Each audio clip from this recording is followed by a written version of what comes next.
জয়ের বিদেশ যাওয়াতে এবার কেঁদে দিল অভিনেত্রী শবনম বুবলী। বলল, তোকে খুব মিস করব। বিস্তারিত জানতে ভিডিওটি শেষ পর্যন্ত দেখুন। অপু বিশ্বাস সম্প্রতি সিনেমার পাশাপাশি ব্যবসা নিয়ে ব্যস্ত।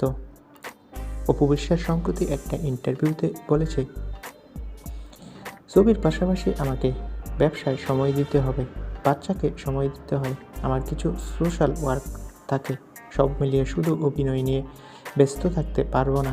তাই সিদ্ধান্ত নিয়েছি চলতি বছর 3টি সিনেমাতেই অভিনয় করব। একটিতে এরই মধ্যে সাইন করেছি, আর 2টিও প্রাথমিকভাবে চূড়ান্ত হয়ে আছে। ক্রমান্বয়ে এগুলো করব।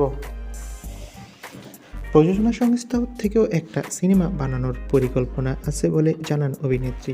তবে সম্প্রতি অভিনেত্রী জানিয়েছেন, তার ছেলে আব্রাহাম খানকে নাকি বিদেশে পাঠিয়ে দিবে পড়াশোনার জন্য।